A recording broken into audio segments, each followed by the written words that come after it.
স্বপ্ন দেখাচ্ছে এই জনপদের যারা অভিভাবক তারাই। আমাদের দুইজন প্রতিষ্ঠাতা যখন তারা স্কুল কলেজ প্রতিষ্ঠা করেছেন তখন তারা আজকের মতো হাজার কোটি কিংবা শত কোটি টাকার মালিক ছিলেন না, তখন হয়তো কোটি টাকার মালিক ছিলেন। কোটি টাকার মালিক থাকার সময়েই তারা এই শিক্ষা প্রতিষ্ঠানকে প্রতিষ্ঠা করেছিলেন। প্রথমে স্কুল, গার্লস স্কুল প্রতিষ্ঠা করেছেন, তারপরে কলেজ প্রতিষ্ঠা করেছেন, মাদ্রাসা প্রতিষ্ঠা করেছেন, এতিমখানা প্রতিষ্ঠা করেছেন এবং অসংখ্য প্রতিষ্ঠান যারা যেগুলি প্রতিষ্ঠা করেনি তাদের যাতে তাদের এখান থেকে সাহায্যের হাত বাড়িয়ে দেওয়া হয়েছে, সেখানেও তারা কোনোদিন কাউকে ছোট করেনি, সেখানেও তাদের হাতকে প্রসারিত করেছেন। এই ধরনের মহানুভব ব্যক্তি আজকাল বিরল হয়ে পড়েছে। বাংলাদেশে ওই ধরনের অনেক শিল্পপতি আছে। আমাদের কলেজের যেই পরিবেশ, যেই জমি, যেই সম্পদ, এই সম্পদে যদি তাদের যদি শিল্প কারখানা প্রতিষ্ঠিত হতো সেই 94-95 সাল থেকে আজকে 2025 সাল পর্যন্ত কয়েক হাজার কোটি টাকা তারা এখান থেকে মুনাফা অর্জন করতে পারতেন। তাদের ছেলে মেয়েরা কি এখানে পড়ার সম্ভাবনা আছে? আল্লাহ তাদেরকে যেটুক সম্পদ দিয়েছেন, কিন্তু তারা এখন পর্যন্ত তাদের পরিবারের সদস্যরা এই কলেজকে নিয়ে, এই প্রতিষ্ঠানকে নিয়ে একটি স্বপ্ন দেখে। আমরা জানি ইসলাম ধর্মে বিশ্বাস করলে কয়েকটি বিষয় মৃত্যুর পরেও তার যে পুণ্য, তার যে সওয়াব, সেগুলি কবরের মধ্যে যোগ হতে থাকে। তার মধ্যে অন্যতম একটি হচ্ছে সাদকায়ে জারিয়া।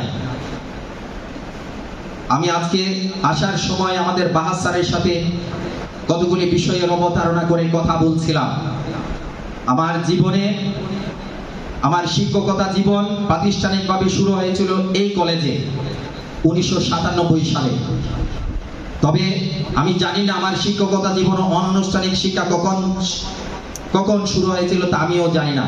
কারণ আমি ছোটবেলা থেকে যখন একদম শুরুতে স্কুলে যাই তখন আমার শিক্ষকরা, আমাদের প্রাইমারি স্কুলে একটা বিষয়, তখন একটা নিয়ম প্রচলিত ছিল, যারা একটু পারদর্শী বা যারা একটু কি বলবো, তাদের যে বাকপটুতা একটু থাকে, তাদেরকে দিয়ে প্রাইমারি স্কুলে আগে লিড দিয়ে তাদের মাধ্যমে শেখানোর যে একটা প্রয়াস ছিল, সেটা একদম ছোটবেলা থেকেই আমি আমার সেই আদুনগর প্রাইমারি স্কুলেই আমি সেই কার্যক্রমে আমি অংশগ্রহণ করতাম।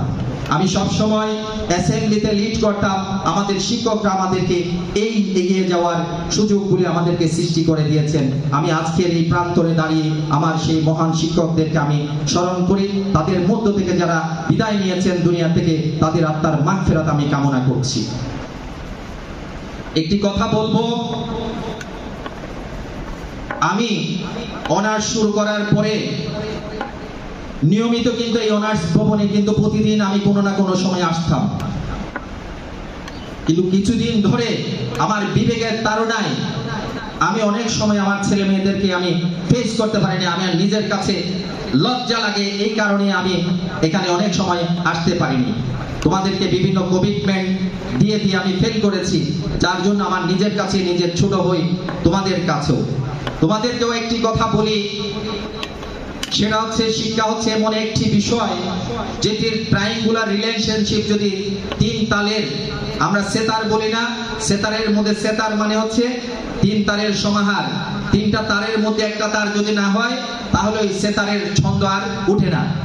শিক্ষাও হচ্ছে এই ধরনের, একজন শিক্ষক, শিক্ষার্থী এবং অভিভাবক তিন পক্ষের যদি একই সাথে, যদি একই তালে যদি সংঘবদ্ধভাবে এগিয়ে যাওয়া যদি না হয়, তাহলে কোনো শিক্ষার্থী কোনোদিন সফল হতে পারে না। তাই তোমাদেরকে বলি, আজকাল আমাদের শিক্ষার্থীদের মধ্যে একটা জিনিস কাজ করে, তাদের নিজেকে খুব বেশি ওভার স্মার্ট মনে করে। তবে আমি আমার কাছে, স্রষ্টার কাছে কৃতজ্ঞতা জানাই, আমার শিক্ষার্থীদের মধ্যে এই ধরনের সংখ্যা হয়তো খুব বেশি, নমিনাল 0.00% হয়তো। যারা ওই ধরনের করেছে তাদেরকে কিন্তু আমি মুখোমুখি বলে দিয়েছি। আমি দায়িত্ব নিয়ে তোদেরকে বলতেছি, ওভার স্মার্ট মনে করিস না, কারণ তোর জীবনটা আমিও পার করে আসছি। আমার জীবনের ভুল ভ্রান্তিগুলি আজকে 55 বছর বয়সের প্রাক্কালে দাঁড়িয়ে আমার আয়নায় আমি দেখতে পাই আমি কোন কোন জায়গায় ভুল করেছিলাম। আমার ভুলগুলি আমি জানি, আমার স্রষ্টা জানে, আমার দুই কাঁধের ফেরেশতা জানে। তাই সেই ভুলগুলির দিকে যাতে আমার সন্তান, যাতে আমার শিক্ষার্থী যাতে দাবিত না হয়, সেটা জানিয়ে দেওয়াই, মেসেজ দেওয়াটাই হচ্ছে আমার দায়িত্ব। তুমি যাও আর না যাও সেটা হচ্ছে তোমার বিষয়। অনার্সের বিষয়ে একটা কথা বলবো, অনেকের ধিক্কার খেয়েছি, অনেকের কটু কথা শুনেছি, অনেকেই আমাকে হেয় করে কথা বলেছে। আমি এই কলেজে যোগদান করেছি 2015 সালে জুন মাসের 21 তারিখ। আমি এই কলেজে যখন যোগদান করেছিলাম, আমাদের প্রতিষ্ঠাতাদের সাথে কিংবা গভর্নিং বডিতে যখন যারা ছিলেন তাদের সাথে আমি কিছু কমিটমেন্ট করেছিলাম, যেগুলি মৌখিকভাবে আমি কথা বলি না, চেষ্টার মধ্যে থাকি। আমাদের আশেপাশের কলেজ, আমি নাম বলবো না, আমি 2015 সালে যোগদান করার অনেক আগে থেকেই অনেক কলেজ অনার্স খোলার জন্য লক্ষ লক্ষ টাকা খরচ করেছে, অনেক ধরনের যোগাযোগ করেছে। এই ধরনের আমি একদিন অসুস্থ ছিলাম, আমার বাসার মধ্যে আমি শায়িত, প্রচন্ড জ্বর, আমার প্রচন্ড মাথা ব্যথায় উঠতে পারতেছি না। তখন একজন মানুষ যাকে আমি খুব শ্রদ্ধা করতাম, তিনি আমাকে ফোন করে বলেছিলেন, মেজবা সাহেব আপনি তো অনেক লম্বা লম্বা কথা বলছেন, অনার্স করবেন, এই করবেন, সেই করবেন, আজকে অমুক কলেজে অনার্সের বিজ্ঞাপন দিয়েছে, অনার্স খুলে ফেলবে মনে হয়, আপনি মনে হয় শুধু লম্বা লম্বা কথা বলেন। আমার চোখ দিয়ে পানি এসেছিল। আমি সেদিন আল্লাহর কাছে ফরিয়াদ করেছিলাম, আল্লাহ তুমি মেহেরবানি করে আমাকে মদদ দিও, অন্ততপক্ষে যে বিজ্ঞপ্তি দেওয়া কলেজটার আগে যদি আমি অনার্সটা যদি খুলতে পারি। আমাদের প্রতিষ্ঠাতাদের সাথে আমি আলাপ করেছি, আমি অত্যন্ত কৃতজ্ঞতা জানাই দুজনের কাছে। আমার কোটি কোটি ভুল আছে, অনিয়ম আছে, তবে কিন্তু আমার দুর্নীতি নাই। আমি লোভ করি না, লোভ করলে এই কলেজে আমি চাকরিতে আসতাম না। আমি প্রিন্সিপাল হয়েছে আমার লক্ষ টাকা ইনকাম শুরু করে আজকে থেকে অনেক দিন আগে। আমার মধ্যে ভুল আছে, আমি অগুছালো, আমি অনিয়মিত, আমার কাছে সবকিছু আমি জানি, তবে কিন্তু আমি দুর্নীতি করার জন্য চেষ্টা করি না। তারপরেও অনেক সময় শয়তান পেয়ে বসে। আজকে তাকে তো দেখাই দিতে পারি না, তবে তিনি হয়তো মেসেজ পাবেন, আজকে আমার কলেজের বিদায়ী শিক্ষার্থীদের যে ফেয়ারওয়েল হচ্ছে আমার ছাত্ররাই অর্গানাইজ করছে। আমার আগে যেই কলেজগুলি ব্যবস্থা গ্রহণ করেছিল তারা আজ পর্যন্ত কিন্তু অনার্স খুলতে পারে নাই।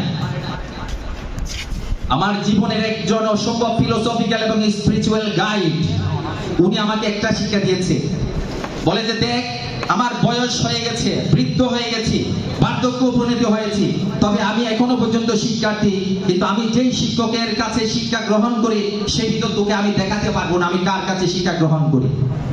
আমি ব্যাক বেঞ্চার, আমি পিছনের সারির শিক্ষার্থী, তবে কিন্তু এমন এক স্কুলের আমি শিক্ষার্থী যেই স্কুল হয়তো তোকে আমি এখন দেখাতে পারবো না, তোর যদি সক্ষমতা হয় সেই স্কুলকে একদিন আবিষ্কার করবি।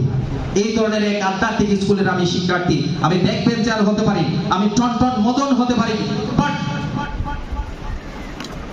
I am the student of the greatest school of this universe in disguise. যে স্কুল সাধারণ মানুষের চোখ পুঁতে ধরা দেয় না, এই ধরনের স্কুলের আমি একজন শিক্ষার্থী।